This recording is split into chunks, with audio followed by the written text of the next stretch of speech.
नमस्कार दोस्तों, आईएसपीसीएस केंद्र में आपका स्वागत है।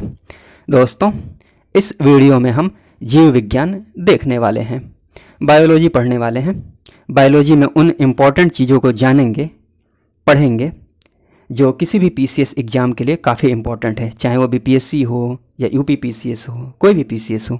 ठीक है, चलिए वीडियो को शुरू करते हैं। जीव विज्ञान के सामान्य परिचय की बात की जाए तो जीव विज्ञान शब्द का सर्वप्रथम प्रयोग किया था लैमार्क तथा ट्रेविरेनस ने। बट बायोलॉजी अर्थात जीव विज्ञान का जो जनक है वो किसको माना जाता है? अरस्तु को। तो ये ध्यान रखिएगा, ठीक है ना। चलिए प्रमुख शब्दावलियों को देख लेते हैं। हाँ, डायरेक्ट आप याद रख सकते हैं तो ठीक है, बट मैं कोशिश करता हूँ कि आपको कुछ आइडिया देकर चीज़ों को याद करा पाऊँ। ट्रिक समझ लीजिए, वर्ड की हेल्प से देखिए क्या करेंगे। जैसे मधुमक्खी पालन का टेक्निकल वर्ड क्या है? एपीकल्चर।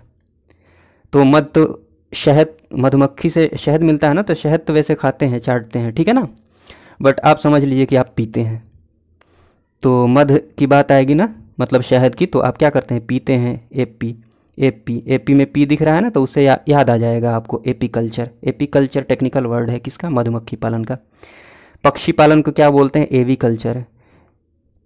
तो देखिए बहुत सारी चीज़ें हैं, उसमें आपको डिफ्रेंशिएट करना है ना, इसको बिल्कुल अलग देखना है। तो आप व को पकड़ लीजिए, व ब बर्ड। ये वाला जो है ना, वी को बी समझ लीजिए। वी को ये जो वी दिया हुआ है ऐसे, इसको वी नहीं बी समझ लीजिए। बी से क्या हो जाएगा? बर्ड। तो पक्षी पालन को क्या बोलते हैं? एवीकल्चर, ठीक है ना। उसके बाद देख लीजिए, ऑप्शन देकर याद आ जाएगा आपको। वैसे याद कर जाइएगा आप, वैसे रट जाइएगा तब भी कोई दिक्कत की बात नहीं है, रट जाइएगा तो रट जाइए, नहीं तो मैं जैसे बता रहा हूँ वैसे ध्यान रख लीजिए। मछली पालन की बात की जाए तो पीसी, पी को फ पढ़े, पीसी नहीं पढ़िए, फीसी पढ़ लीजिए। फीसी कल्चर, पीसी नहीं फीसी कल्चर। फिश माने मछली, फिश मतलब मछली, ठीक है ना। ओके। सेरी कल्चर।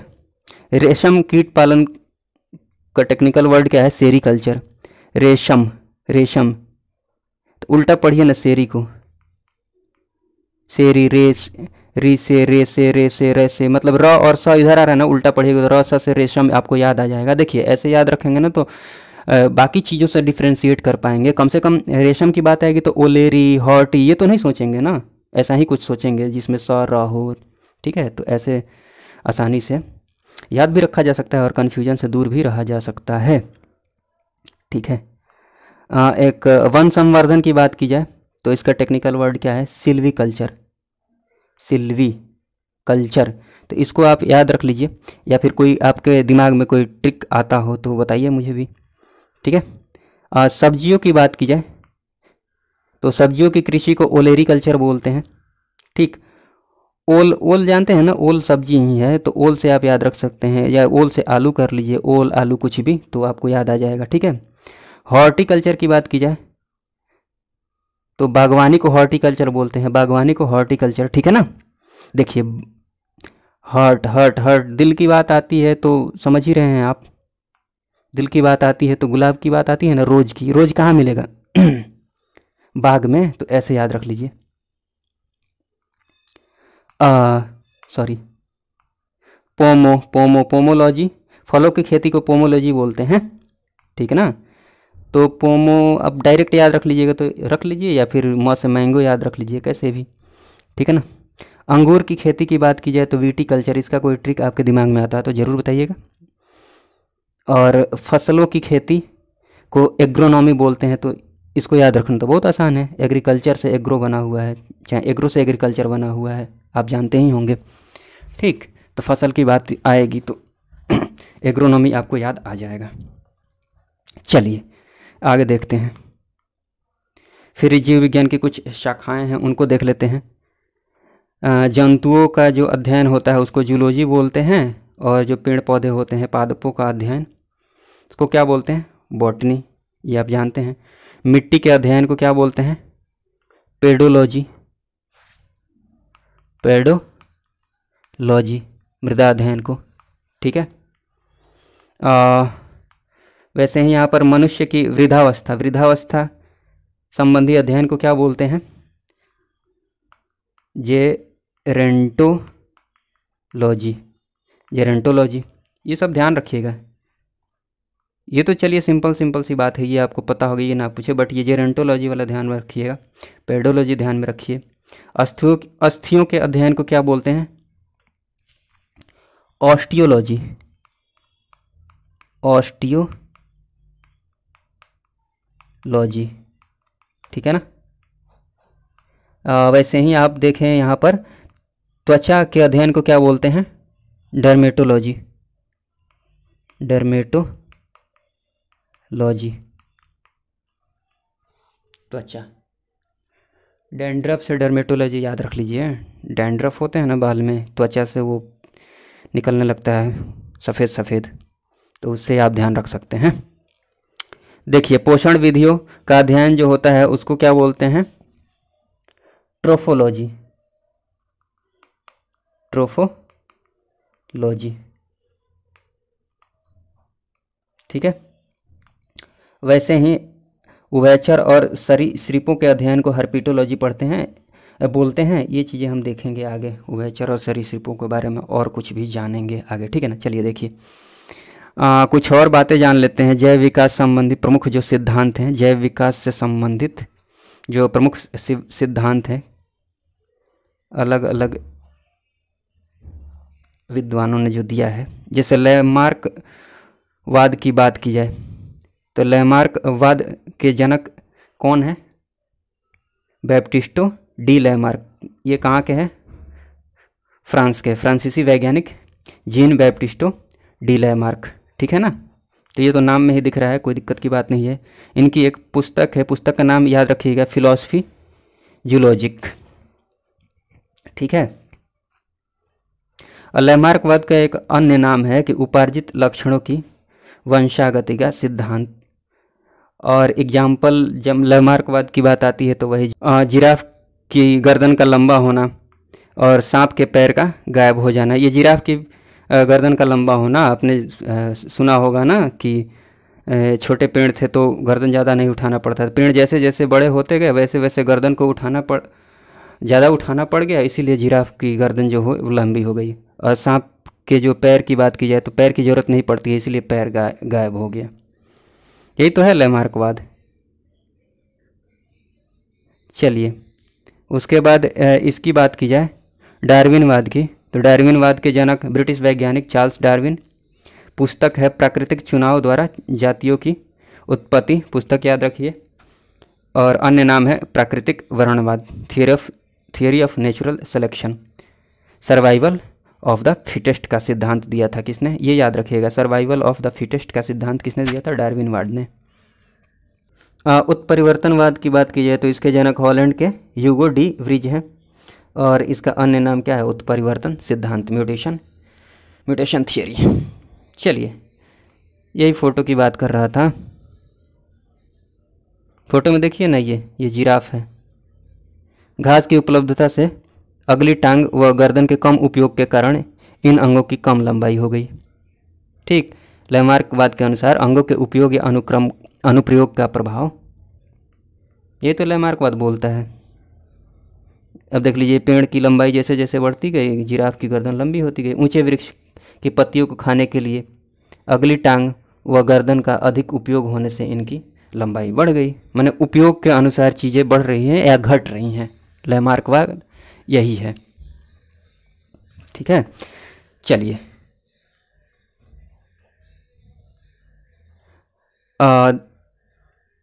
कुछ चीज़ें देख लीजिए। जैसे इनका नाम तो मछली जैसा लगता है बट मछली है नहीं। मछलियों के नाम से समानता रखने वाले भिन्न जीव, जैसे जेलीफिश, नाम याद रखिएगा, ऑप्शन में देकर वो पूछ लेते हैं निम्न में से कौन सी मछली है। तो जेलीफिश ये मछली नहीं है, ठीक है ना। स्टारफिश, नाम स्टारफिश है बट मछली नहीं है। सिल्वर फिश मछली नहीं है, ये ज़रूर ध्यान रखिएगा, ये सब कंफ्यूज कर देते हैं। कटल फिश मछली नहीं है। हेग फिश मछली नहीं है, ये जो इम्पोर्टेंट है वही मैं बता रहा हूँ। डेविल फिश ये भी क्या है? मछली नहीं है। क्रे फिश, रेजर फिश। आप रिवीजन करते रहिएगा तो याद आ जाएंगी चीज़ें। मैं आगे बताऊंगा इम्पोर्टेंट क्या है, थोड़ा सा वेट कर लीजिए। चलिए मैं बता ही देता हूँ, 1 मिनट, इसमें मैं आपको बता ही देता हूँ कि जैसे यहाँ पर देख लीजिए, भिन्न नामों वाली वास्तविक मछलियाँ, मतलब ये क्या है, नाम से नहीं पता चलेगा कि ये मछली है, बट ये मछली है। तो ऑप्शन में पता है क्या दे देता है, पूछ लेगा कि निम्न में से कौन सी मछली है, तो उसमें जेली फिश दे देगा, स्टार फिश दे देगा, सिल्वर फिश दे देगा, एक समुद्री घोड़ा दे देगा, ठीक, कंफ्यूज करने के लिए। तो आराम से अगर आप जानते होंगे तो समुद्री घोड़ा पर टिक लगा लेंगे आसानी से। ये इंपॉर्टेंट है, इसलिए मैं समुद्री घोड़ा का एग्जाम्पल ले रहा हूँ, ये बहुत बार पूछा हुआ है। ओ सॉरी, 1 मिनट, ओके। हाँ, तो भिन्न नामों वाली वास्तविक मछलियों के बारे में जान लिया जाए तो देखिए, समुद्री घोड़ा जो है ये मछली है, फ्लाइंग फिश ये मछली है, पाइप फिश ये मछली है, pedal fish, gold fish, globe fish ये सब मछली है, कैट फिश, डॉग फिश, जिसमें सबसे ज़्यादा कुछ इंपॉर्टेंट है तो समुद्री घोड़ा। समुद्री घोड़ा बहुत बहुत बहुत बहुत ज़्यादा इंपॉर्टेंट है इसमें, ठीक है। चलिए, यहाँ पर कुछ चीज़ें छूट गई थी, जान लीजिए। घोंसला बनाने वाला सांप कौन सा है, किंग कोबरा। ये कुछ फैक्ट्स हैं, जान लीजिए। विश्व की एकमात्र छिपकली जो जहरीली होती है, गीला मॉन्स्टर, ठीक है। और संसार का सबसे जहरीला जो सांप होता है वो कौन है, हाइड्रोफिश नामक समुद्री सांप। ज़मीन पर रहने वाला सबसे जहरीला सांप, ये संसार की बात हो गई, और ज़मीन पर रहने वाला ये समुद्री सांप है। ज़मीन पर रहने वाला कौन है, इनलैंड टाइफन, ठीक है। बिल बनाने वाली छिपकली कौन सी है, मेबुइया या स्किंक। स्किंक। सरीसृपों का युग कहलाता है क्या, मेसोजोइक युग। थोड़ा देख लीजिएगा इसको। पक्षी वर्ग से संबंधित कुछ फैक्ट्स हैं, उनको थोड़ा सा देख लीजिए आप, 1 मिनट रुकिएगा। सबसे बड़ा जो जीवित पक्षी है वो कौन सा है, शुतुरमुर्ग है। और सबसे छोटी जो पक्षी है वो क्या है, हमिंग बर्ड। उड़ न सकने वाली पक्षी जो है वो कौन है, कीवी और एमू। और इसके बाद सबसे तेज उड़ने वाला जो पक्षी है ना वो पेरेग्रिन फाल्कन है। पक्षियों का जो वाक यंत्र होता है उसको वो क्या है, सिरिंक्स है, वाक यंत्र, शाब्दिनी। और सबसे प्राचीन पक्षी जो है ना, आर्कियोप्टेरिक्स है, जुरासिक युग का। आगे देखा जाए तो कुछ और फैक्ट्स देख लीजिए कि अंडे देने वाले जो स्तनपायी जीव होते हैं उनको क्या बोलते हैं भाई, एक्डीना एवं प्लेटिपस। भारत की विशालतम मृग प्रजाति कौन सी है, नीलगाय। और उड़ने वाला स्तनपायी कौन सा है, चमगादड़ है। 6 टांगों वाले जीव को क्या कहते हैं, कौन से वर्ग के होते हैं, कीट वर्ग के। सफ़ेद रक्त वाला जीव होता है तिलचट्टा। ठोस मूत्र उत्सर्जित करने वाला जीव कौन सा है, कंगारू चूहा। कुनैन प्राप्त होती है कहाँ से, सिनकोना पेड़ की छाल से। कुछ फैक्ट्स हैं ये इंपॉर्टेंट, ध्यान रखिएगा।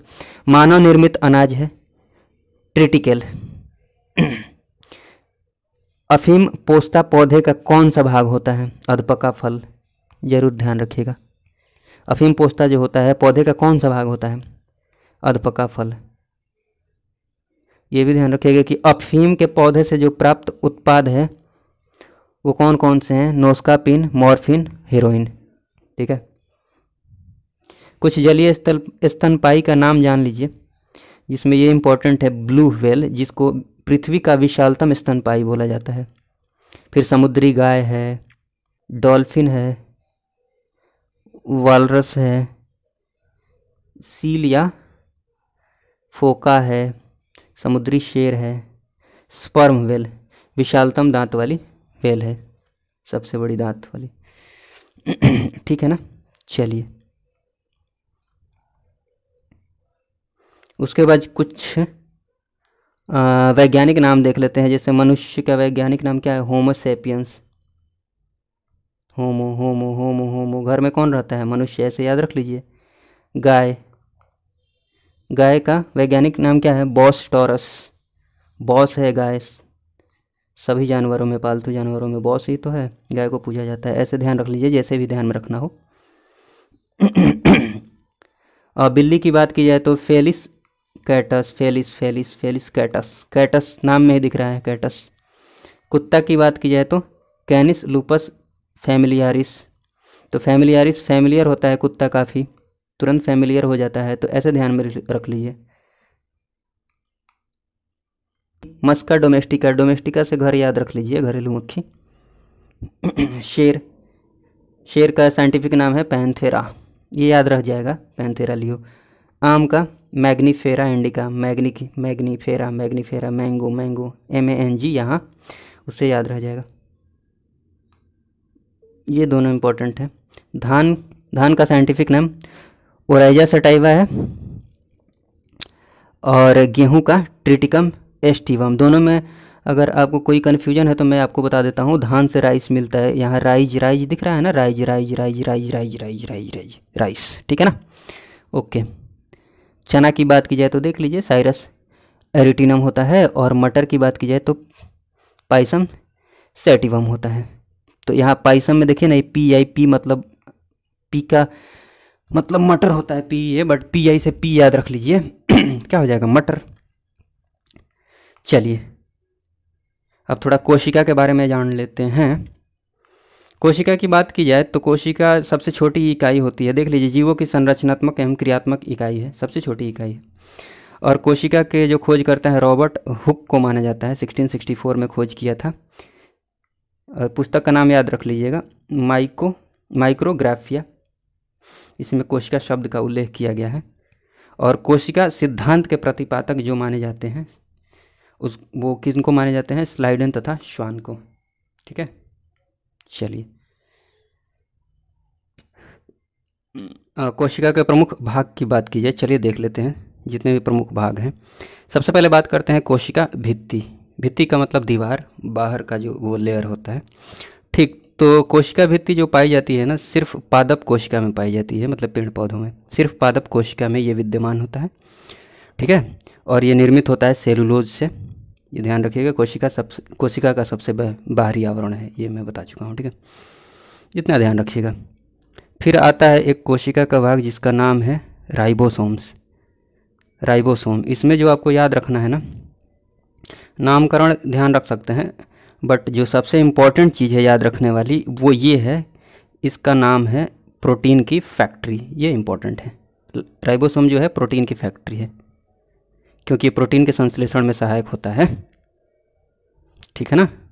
प्रोटीन संश्लेषण में सहायक होता है, ये याद ये रखिएगा, प्रोटीन की फैक्ट्री राइबोसोम को बोलते हैं। हाँ, माइटोकॉन्ड्रिया, माइटोकॉन्ड्रिया की बात की जाए तो इसमें आप ये पढ़ लीजिए बस, खोजकर्ता अल्टमैन है, नामकरण कर दिया था बेंडा ने, बेंडा द्वारा नामकरण किया गया था। आश्वासन संबंधी क्रियाएं होती हैं यहाँ पर, लेकिन आपको जो इम्पोर्टेंट चीज़ है वो ध्यान रखने वाली वो ये है कि ये कोशिका का क्या है, पावर हाउस है, ये याद रखिएगा, वेरी वेरी इंपॉर्टेंट है, ठीक है ना। और ये जीवाणु और नील हरित शैवाल में अनुपस्थित होता है, थोड़ा सा ये इस पर ध्यान दे दीजिएगा। बट जो सबसे इम्पोर्टेंट है कोशिका का क्या है, ये पावर हाउस है। और क्रेब्स चक्र जो होता है इसी में संपन्न होता है, जानेंगे क्रेब्स चक्र क्या होता है, बट अभी जान लीजिए क्रेब्स चक्र जो होता है इसी में संपन्न होता है, ठीक है। उसके बाद अंतः प्रद्रव्य जालिका जो होता है ना, इसमें कुछ इम्पोर्टेंट ध्यान रखने वाला तो नहीं है, बट जान लीजिए कि राइबोसोम जो होते हैं ना, ये इसी में चिपके होते हैं, इसी से चिपके होते हैं, ठीक है ना। लिपिड संश्लेषण का मुख्य स्थल होता है ये, तो बस आप इसको पढ़ लीजिए, जहाँ इंपॉर्टेंट होगा, जो चीज़ें इंपॉर्टेंट होगी वो मैं बताऊँगा। केंद्रक की बात की जाए तो खोजकर्ता आप देख लीजिए कि रॉबर्ट ब्राउन है, ध्यान रखिएगा इसको थोड़ा सा। और इसमें बहुत इम्पोर्टेंट केंद्रक में और कुछ है नहीं ध्यान रखने वाली बात। गोल्जी काय की बात की जाए तो हाँ, गोल्जी काय मतलब गोल्जी बॉडी की बात की जाए तो ये तो खोजकर्ता याद रखने में प्रॉब्लम है नहीं, कैमिलो गोल्जी नाम में ही दिख रहा है। इसकी जो क्रियात्मक इकाई होती है ना, यूनिट, वो सिस्टर्नी होती है, ये याद रखिएगा, सिस्टर्नी। और इसका अन्य नाम जो है ना वो यातायात प्रबंधक, ठीक है ना। गोल्जी उपकरण जो है ना कोशिका के अणुओं का जो है ना, कोशिका में जो अणु होते हैं उसके यातायात प्रबंधक का काम करता है, ठीक। चलिए और ये पढ़ लीजिए कि ग्लाइकोप्रोटीन और ग्लाइकोलिपिड का निर्माण होता है यहाँ पर, बट इसमें सबसे जो इम्पोर्टेंट है वो ये है यातायात का प्रबंधन, यातायात प्रबंधक। लाइबोसोम, कंफ्यूज नहीं होइएगा, यहाँ था राइबोसोम, राइबो, और यहाँ है लाइसोसोम। लाइसोसोम बहुत बहुत इम्पोर्टेंट। इसका अन्य नाम क्या है? सुसाइड बैग, आत्मघाती शैली, आत्मघाती शैली। खोज करता है डी डुवे, पढ़ लीजिए। और स्तनधारियों की जो आरबीसी होती है ना, लाल रक्त कणिका है, उसमें अनुपस्थित होता है। बस इसको पढ़ लीजिए इन चीज़ों को। बाकी जो इम्पोर्टेंट ध्यान में रखना है आपको, वो आत्मघाती शैली, सुसाइड बैग के नाम से लाइसोसोम को जानते हैं। लवक की बात की जाए तो लवक केवल पादप में उपस्थित होता है। जैसे कोशिका भित्ति केवल पादप में ही उपस्थित होता है, वैसे ही लवक भी केवल पादपों में ही उपस्थित होता है। खोजकर्ता हैकल। इसमें थोड़ा सा डिफरेंस हुआ, मैं बता चुका हूँ। कोशिका भित्ति जो है ना, केवल पादप में ही उपस्थित होता है, जंतु कोशिका में अनुपस्थित होता है। लवक भी बता ही चुका हूँ कि ये केवल पादप कोशिका में उपस्थित होता है, अनुपस्थित होता है जंतु कोशिका में। ठीक है, जो भी चीज़ें हैं इंपॉर्टेंट वो मैं आपको बताते रहूँगा। थोड़ा सा ये देख लीजिए, पढ़ लीजिएगा, ध्यान रखिएगा कि सौर ऊर्जा जो एटीपी में बदलती है, कहाँ पर? क्लोरोप्लास्ट में। और जीनोटाइप, जीवों का जो है ना, वो आनुवांशिक संगठन है। ऐसे जीव जिनमें लिंग गुणसूत्र नहीं होते, अपितु पर्यावरण के ताप के आधार पर लिंग का निर्धारण कर लेते हैं, वो कौन से जीव होते हैं? तो सरीसृप होते हैं वो, जैसे छिपकली, सांप वगैरह। प्लाज्मा झिल्ली बनती है प्रोटीन, ये याद रखिएगा, प्रोटीन व लिपिड से। ठीक है, को थोड़ा सा देख लिया जाए। लवकों के प्रकार में सबसे पहले देख लेते हैं अवर्णी लवक। मतलब नहीं, वर्ण मतलब रंग, जो रंगहीन हो, जिसका कोई रंग नहीं हो। तो देखिए, सूर्य के प्रकाश से वंचित पादप भागों में ये विद्यमान होता है। जहाँ सूर्य का प्रकाश नहीं पहुँच पाता है, वहाँ पर अवर्णी लवक विद्यमान होता है। रंगहीन लवक है, ये मैं बता चुका हूँ। संग्राहक उत्तक। अवस्थिति कहाँ होती है? जहाँ सूर्य का प्रकाश नहीं पहुँचता है, जैसे जड़ एवं भूमिगत तनों में। ठीक है ना, वहाँ पर अवर्णी लवक पाए जाते हैं। वर्णी लवक का मतलब जिसका रंग हो। रंगीन लवक अवस्थिति पुष्प में, फल भित्ति मतलब फल का ऊपर का जो लेयर, बीज आदि में। उदाहरण के लिए देख लीजिए, एग्जाम्पल के लिए, भले एक मिनट रुकिए, एग्जाम्पल के लिए देख लीजिए, टमाटर का रंग, टमाटर का लाल रंग, और लाल रंग होता किसके है? लाइकोपीन की वजह से। बहुत इंपॉर्टेंट है, याद रखिएगा। गाजर का रंग जो भी होता है वो किसकी वजह से होता है? कैरोटीन की वजह से। बहुत इंपॉर्टेंट। चुकंदर का रंग विटामिन की वजह से। पत्तियों का पीला रंग कैरोटीन। गाजर भी थोड़ा पीला टाइप का होता है ना, तो ऐसे याद रख लीजिए, पत्तियों का पीला रंग कैरोटीन, गाजर का भी रंग कैरोटीन की वजह से। ठीक है,